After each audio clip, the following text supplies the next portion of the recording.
Y vamos a orar como el Elianismo. Loriani, no es nene. Elías y Loriani. Dos hermosas criaturas para el Señor. Tiene su mano en el altar. Loriani y Elías. Está llorando, Padre Camilo.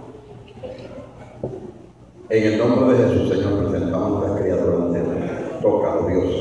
Permite que tu Santo Espíritu sea sobre ellos.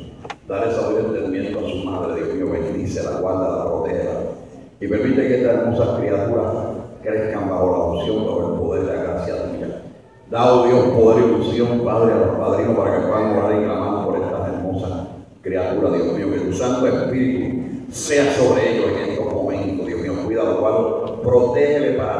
Protégele, cuídalo, pon ángel alrededor de ellos, Jehová. Y permite que en este hogar reine la paz, la gloria y la unción tuya, Jehová. Y que tú le proveas todo para que a estos niños no les falte nada, pero sobre todo que no les falte la palabra tuya, la gracia tuya, la bendición tuya. Yo los pongo en tus manos en esta mañana, creyendo, Dios, que tú los tomas en este momento y tú los vas a guardar por el resto de sus vidas, por el resto de sus días. Vas a estar con estas criaturitas para gloria de tu nombre. En el nombre del Padre y del Hijo y del Espíritu Santo, Dios, lo creemos. Aleluya. Pero vamos a coger la gloria de primero, dicen que le fue, ¿verdad?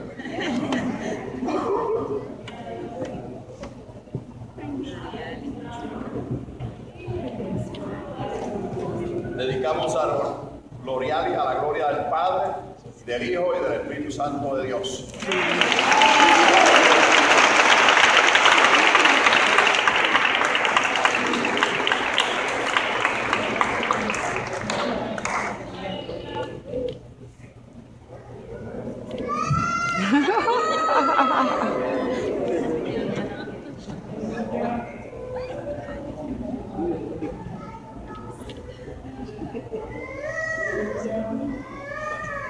A la gloria del Padre, del Hijo y del Espíritu Santo. Aleluya. Aleluya.